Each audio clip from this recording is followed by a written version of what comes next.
డబ్బు, అనారోగ్యం, ఉద్యోగం, వ్యాపారం, అప్పులతో బాధపడుతున్నారా? మీకోసమే లాంచ్ యువర్ ఫ్యూచర్ ప్రోగ్రామ్.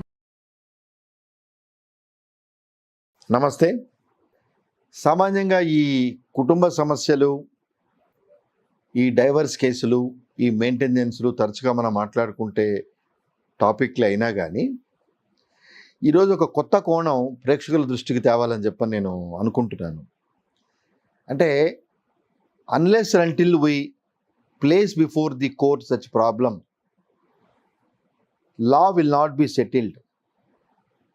అంటే ఈ ప్రామాణికాలు ఉన్నాయా లేదా అని డిసైడ్ చేయాలంటే మనకున్న సమస్యల్ని, ముఖ్యంగా కుటుంబ సమస్యల్ని ఈ మెయింటెనెన్స్ విషయంలో ఈరోజు మెయిన్గా నేను ప్రేక్షకుల దృష్టికి తేవాలన్న టాపిక్ ఈ మెయింటెనెన్సు భరణం అనేది ఈ డైవర్స్ కేసులు జరిగినప్పుడు కానీ, లేకపోతే దూరంగా ఉన్నప్పుడు కానీ భార్యాభర్తలు తనను తాను సర్వే అవటానికి భార్య పిల్లలకి సంబంధించి భర్త నుంచి మెయింటెనెన్స్ కోరటం అనేది జరుగుతూ ఉంటుంది.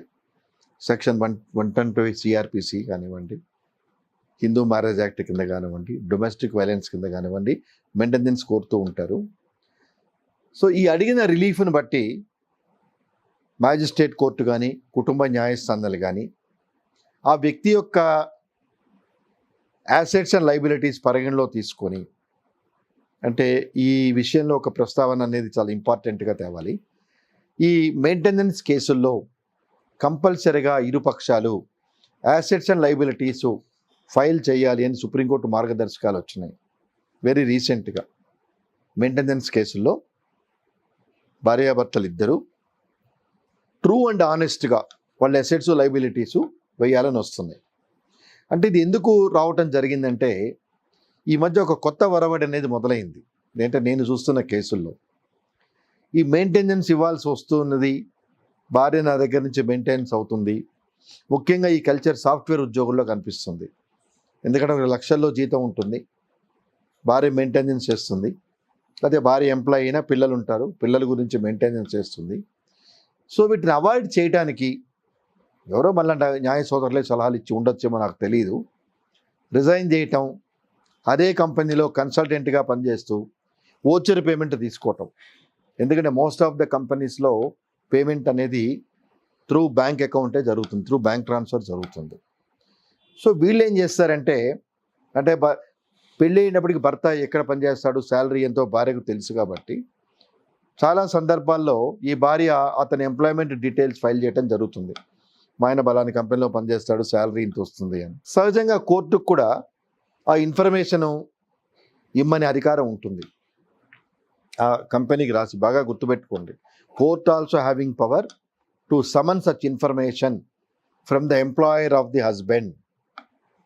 మీరు సెక్షన్ 91 సిఆర్పిసి తీసుకుంటే సమన్ ద డాక్యుమెంట్స్. ఈ 125 మెయింటెనెన్స్ కేసుల్లో జరిగినప్పుడు ఒకటి గుర్తుపెట్టుకోండి, నా అనుభవంలో చెప్తున్నా. సెక్షన్ ఉందా, చట్టం ఉందా అనేది ఒక్క నిమిషం పక్కన పెడితే, కేసు నడుస్తున్నప్పుడు దానికి సంబంధించిన యాన్సిలరీ పిటిషన్ వేయటం, అంటే దీని ఇంటర్లాకటరీ పిటిషన్స్, అంటే సెక్షన్ 125 సిఆర్పిసిలో ప్రొసీడింగ్స్ జరుగుతున్నాయి. Husband is hesitating to file is salary certificate. ఆ టైంలో there is no prohibition, section 91 CrPC summoning of the documents అనే వెసులుబాటు కోర్టుకు పవర్ ఉంది. అంటే ఈ సమాచారం ఎవరి హ్యాండ్ ఓవర్లో ఉంది అని కోర్టు భావించినప్పుడు, లేదా మనం కోర్టుకు తెలియజేసినప్పుడు ఆ సమాచారాన్ని కోర్టు ముందు పెట్టమని ఆదేశించే అధికారం ఆ కోర్టుకు ఉంది. అలాగే 125 సిఆర్పిసి మెయింటెనెన్స్ వేస్తున్నప్పుడు శాలరీ పర్టికులర్స్ హస్బెండ్ సమర్పించకపోతే court can summon under 91 CrPC. బాగానే ఉంది. అతను జెన్యున్గా ఉద్యోగం చేస్తూ శాలరీ తీసుకుంటూ ఉంటే డెఫినెట్గా మేనేజ్మెంటు అతనికి కోర్టుకి డాక్యుమెంట్ సమర్పిస్తుంది. బట్ ఇటీవల కాలంలో చాలామంది రిజైన్ చేసేసి, అంటే ఎప్పుడైతే భార్య మెయింటెనెన్స్ కేసు, ఈ డైవర్స్ కేసులు వేస్తుందో, అమ్మాయికి ఎక్కడ మెయింటెనెన్స్ ఇవ్వాల్సి వస్తుందో అని ఒక చాలా నీచమైన ఆలోచనతో, ఇంతకన్నా వేరే పదాన్ని నేను యూజ్ చేయలేను. ఎందుకంటే మంచైనా చెడైనా అమ్మాయి కొంతకాలం కలిసి మనతో కాపురం చేసింది, మనతో కష్టసుఖాలు పంచుకుంది. కొన్ని కేసుల్లో పిల్లలు కూడా వారిద్దరికీ కలగటం జరుగుతుంది. సో ఇంత మ్యాగ్నానిమస్గా ఉన్న ఆమెకి ఫర్దర్ మెయింటెనెన్స్ ఇవ్వాలన్నా, అలాగే పిల్లలు ఆమె దగ్గర ఉన్న సందర్భంలో వాళ్ళ మంచి చెడుకి మెయింటెనెన్స్ ఇవ్వాలన్నా, దాన్ని ఎగ్గొట్టే దురుద్దేశంతో ఈ మధ్య చాలామంది రిజైన్ చేసి ఓచర్ పేమెంట్ తీసుకొని అంటే యాజ్ ఎ కన్సల్టెంట్గా వీళ్ళు చూపించుకోవడం జరుగుతుంది. నా శాలరీ ఇంత, లేకపోతే ఆర్టిఫిషియల్ అప్పులు చేసి నేను ఫ్యామిలీ కోసం ఇంత అప్పులు చేశాను, నా క్యారీ హోమ్ ఇంత, ఈ క్యారీ హోమ్లో ఏమి ఇమ్మంటారు. సో ఇట్లాంటి చీప్ ట్రిక్స్ కూడా చేయటం అనేది జరుగుతూ ఉంది. సరే, దీనికి మార్గదర్శకాలు ఉన్నాయి, వీటి మీద జడ్జిమెంట్లు ఉన్నాయి, చాలా సంతోషం. అలాగే కోర్టు డిసైడ్ చేస్తుంది.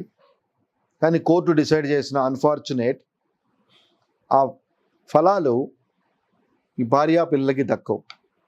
ఎందుకంటే దీని మీద మళ్ళీ వాళ్ళు ఉన్నత న్యాయస్థానానికి వెళ్ళటం, ఉన్నత న్యాయస్థానాలు కొన్నిసార్లు దాన్ని మాడిఫై చేయటం, అంటే modify maybe either reduction or enhance the maintenance. ఆ సందర్భాలు, చాలా సందర్భాల్లో ఈ మెయింటెనెన్స్ కేసులు సుప్రీంకోర్టు వరకు వెళ్ళి కొట్లాడే సందర్భాలు కూడా చాలా ఉన్నాయి. సో అందుకని ఈ మధ్య రీసెంట్గా సుప్రీంకోర్టు మీ అసెట్స్ అండ్ లయబిలిటీస్ కంపల్సరిగా మెయింటెనెన్స్ కేసులో ఫైల్ చేయాలి అని ఒక కండిషన్ పెట్టింది. ఎందుకు కండిషన్ పెట్టిందంటే in order to evade this kind of obligations as directed by the court. ఇది ఇప్పటివరకు నడుస్తున్న విధి విధానాలు. అలాగే కొంచెం డెవలప్మెంట్ జరిగి వైఫ్ కనుక చదువుకున్న అమ్మాయి లేదు, ఆల్రెడీ ఉద్యోగం చేస్తుంది, ఉద్యోగం లేదు, if she is capable enough to survive on her own by virtue of her education అని కనుక మనం ప్రూవ్ చేస్తే కొన్ని సందర్భాల్లో కోర్టు లీనియంట్ వ్యూ తీసుకొని ఓకే వైఫ్కి ఇవ్వాల్సిన పని లేదు, పిల్లలకి మెయింటెనెన్స్ ఇవ్వండి అనే మార్గదర్శకాలు ఇచ్చే సందర్భాలు కూడా చాలా ఉన్నాయి. అంటే ఈరోజు జాబ్ లేదు, కానీ అగైన్ ఇక్కడ న్యాయవాదుల పాత్ర చాలా కీలకమైంది. అమ్మాయి చదువుకుంది కరెక్టే, she is capable enough to do job and survive on her own, but ఈ రోజున తనకి జాబ్ లేదు. బాగా గమనించుకోండి, అన్ని చట్టాల్లో ఉండవు, అన్ని జడ్జిమెంట్లో ఉండవు. మనం తీసుకునే స్టెప్స్, యాక్టివిటీసే కోర్టు ఒక ఫైనల్ వర్డిక్ట్ అనేది ఇస్తుంది, అవే తీర్పులుగా వస్తాయి. బాగా గమనించండి ప్రేక్షకులు. అమ్మాయి చదువుకుంది, she can survive on her own, but case వేసే నాటికి తన ఎంప్లాయీ కాదు కదా, ఫ్యూచర్ టెన్స్. అంటే అమ్మాయి ఉద్యోగం అమ్మాయికి వస్తే తన కాళ్ళ మీద తను నిలబడగలదు. Till such time who has to look after her, that is the most question. But దీన్ని చాలామంది గమనించకుండా అమ్మాయి చదువుకుంది, ఏవో కొన్ని జడ్జిమెంట్ ఉన్నాయి, if wife is capable enough to survive on her own, maintenance can be denied అని, children only are entitle to maintenance అని. మళ్ళీ అక్కడ కూడా మదర్ కనుక ఎంప్లాయీ అయితే she also has to take a little portion of expenditure అని, ఇలా రకరకాలుగా ఉన్నాయి. అంటే సిమిలర్ కేసులు, సిమిలర్ ఫ్యాక్ట్స్ అండ్ సర్కమ్స్టాన్సెస్ చాలా తక్కువ ఉంటాయి. బట్ మనం వాటిని ఎగ్జాంపుల్గా ఇలాంటి సిచ్యువేషన్లో ఇలాంటి తీర్పులు వచ్చినాయి, ఈ రకంగా రిలీఫ్ ఇచ్చింది అనే ఒక సిద్ధాంతాన్ని మనం చేసుకోవటం జరుగుతూ ఉంటుంది. ఇది ఒక రకమైన పద్ధతి అయితే కొన్ని సందర్భాల్లో అంటే పెళ్ళైన నాటికి అబ్బాయి సెల్ఫ్ సస్టైన్, అతను జాబ్ చేసుకుంటున్నాడు, బాగానే ఉంది. తర్వాత భవిష్యత్ కారణంలో ఏదైనా ఇబ్బందులు వచ్చి అతను సర్వైవ్ కాలేని పరిస్థితుల్లో ఉంటే he can also claim maintenance from his earning wife అని కూడా కొన్ని మార్గదర్శకాలు వచ్చినాయి. ఇది ఎంతమందికి తెలుసో నాకు తెలియదు. అంటే భార్య చక్కగా ఉద్యోగం చేస్తూ if she is capable enough to manage the family, certain unforeseen circumstances, husband is not in a position to survive on his own, then definitely he can claim maintenance from his wife, and she also has to look after the welfare of the husband. చట్టంలో ఉన్నాయా లేవు అంటే ఏవి చట్టాల్లో ఈ section కిందని కాంక్రీట్గా ఉండవు. మనం కొన్ని పాలసీలు చేయాలి. ఎలా అంటే కొన్ని సాంప్రదాయాలే తర్వాత రూల్స్ కింద అవుతాయి. చిన్న ఎగ్జాంపుల్, 10:30కి హైకోర్టు జడ్జి గారు రాగానే you can make a mention లిస్ట్లో ఉన్న కేసుల గురించి కానీ అవుట్ ఆఫ్ ద లిస్ట్ కానీ you can make a mention. అదొక సాంప్రదాయం, బాగా గుర్తుపెట్టుకుని ఎక్కడా లేదు. అలాంటి సాంప్రదాయం లోయర్ కోర్ట్స్లో లేదు. అంటే హైకోర్ట్స్లో మీ కేసుకు సంబంధించి పార్టీ ఇన్ పర్సన్ కానీ అడ్వకేట్స్ కానీ they can make a mention for 5 to 10 minutes వాళ్ళ కేసుల గురించి, either matters available in the list or out of the list. అది సాంప్రదాయం. సుప్రీంకోర్టులో కూడా సాంప్రదాయం ఉంది. సుప్రీంకోర్టులో ఏం సాంప్రదాయం ఉంది? Senior advocates cannot make a mention అనే సాంప్రదాయం ఉంది. ఇవి ఎక్కడ లేవు. అదే మీకు కంపారిజన్ చెప్తున్నా. లోయర్ కోర్ట్స్కి వచ్చేటప్పటికి లోయర్ కోర్ట్స్లో 10:30కి మెన్షన్ చేసే సాంప్రదాయం లేదు. కాల్ వర్క్ అంటారు. కాల్ వర్క్ అయిన తర్వాత ఇట్ డిపెండ్స్. అది కూడా అవుట్ ఆఫ్ ద లిస్ట్ లేదు, బాగా గమనించండి. హైకోర్టులోనేమో అవుట్ ఆఫ్ ద లిస్ట్ కేసులు కూడా మెన్షన్ చేసుకోవచ్చు. అదే లోయర్ కోర్ట్స్లో ఆ రోజు కేసులో మన కేసు లిస్ట్లో ఉన్న వాటినే మెన్షన్ చేసుకోవచ్చు. అంటే ఈ ఎగ్జాంపుల్ చెప్పడానికి రీజన్ ఏంటంటే ఇది ఒక సాంప్రదాయం, దీనికి ఎక్కడ రూల్ లేదు. There is no hard and fast rule. అలాగే కొంతమంది జడ్జీలు హైకోర్టులోనే, అంటే మేము చూసిన తెలంగాణ హైకోర్టులో మీరు 12 గంటలకి మెన్షన్ చేసుకోండి అని చెప్తారు, 10:30కి ఉండదు, 12 గంటలకి. అంటే అది ఒక వెసలుబాటు. సో ఇలాగే ఇప్పటి వరకు చట్టాలు భార్యకి పిల్లలకి మెయింటెనెన్స్ ఇవ్వాలన్నారు కదా, మీరేంటండి భర్త కూడా మెయింటెనెన్స్ అడగచ్చు, ఇది ఎక్కడుంది అని కనుకంటే దానికి నా సమాధానం, ఎవరో ఒకళ్ళు ప్రయత్నించండి, కోర్టు దాని మీద ఫైండింగ్ ఇవ్వండి, ఆ ఇచ్చిన ఫైండింగ్ని రాజ్యాంగ న్యాయస్థానాలు నిర్దేశించింది, అది ఒక జడ్జిమెంట్ కింద కాదు. So unless and until you try, let us make an attempt. అంటే ఈ కార్యక్రమం వినే ప్రేక్షకులు ఎవరైనా భార్యలు మంచిగా సస్టైన్ అవుతూ, ఏ కారణాల చేతైనా భర్త if is not in a position to maintain the family, అతని ఇల్ హెల్త్ కావచ్చు, ఇలాంటి ఫిజికల్ సడన్గా after marriage he met with an accident or he is not in a position to survive himself అయినప్పుడు let us make an attempt. దాన్ని court ఎలా ఇస్తాయో చూద్దాం. ఎందుకంటే సాంప్రదాయాలు, కోర్టు తీర్పులు ఇవే ప్రామాణికాలు. So hard and fast rule కింద ఎప్పుడు వెళ్ళొద్దు.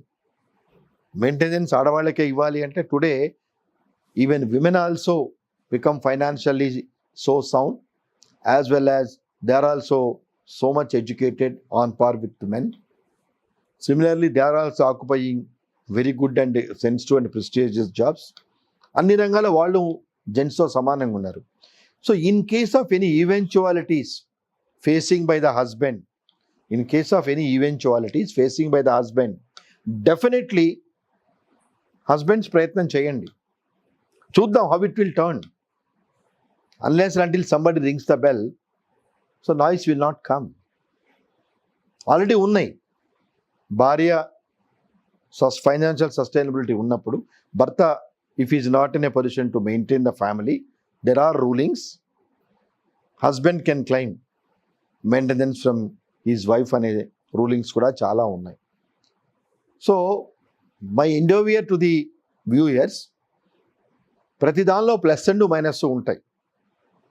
ఇప్పుడు ఈ రోజు వరకు ఓన్లీ భార్యల్ని అరెస్ట్ చేస్తేనే చట్టాలు ఉన్నాయి, అఫీషియల్గా ఉన్నాయి. ఇండైరెక్ట్గా over a period of time భర్తలు హెరాస్ చేసే చట్టాలు కూడా రావచ్చు. We do not know. Domestic violence లేదు 2005 వరకు, డొమెస్టిక్ వైలెన్స్ వచ్చింది. So domestic violence it is a very good law. So victims are slowly getting their redressal. So similarly there is every possibility, we do not know. అలాగే బాధితులు కూడా relief వస్తుంది అనేది ఉందేమో మనకు తెలియదు, బట్ చాలా ఉన్నాయి. సో దీన్ని కంటిన్యూగా, అంటే ఇప్పుడు మనం ఈ రిలీఫ్ వస్తుంది అంటే ఈ రిలీఫ్ వచ్చే అవకాశాలు ఉన్నాయి. అలాగే ఐపీసీలో కొన్ని సెక్షన్లు కూడా భర్తలు భార్యల నుంచి ఇబ్బందులు ఎదుర్కోవటానికి తగిన మెకానిజం కూడా కొన్ని సెక్షన్స్ చెప్తాయని చెప్తూ దీని కంటిన్యూయేషన్గా, అంటే ఇది మెయిన్ టాపిక్. భర్తలు హెరాస్మెంట్ చేసినప్పుడు భార్యలకి ఎలా 498 డొమెస్టిక్ వైలెన్స్ ఉన్నాయో, సిమిలర్లీ ఇండియన్ పీనల్ కోడ్లో కూడా భార్యలు హెరాస్మెంట్ చేసినప్పుడు భర్తలు కూడా they can take remedies in accordance with law అనే విషయాల్ని నెక్స్ట్ కార్యక్రమంలో మాట్లాడుకుంటూ నమస్కారం. సుమన్ టీవీలో మీ పర్సనల్ అండ్ బిజినెస్ ప్రమోషన్స్ కోసం కింది నెంబర్కి కాంటాక్ట్ చేయండి.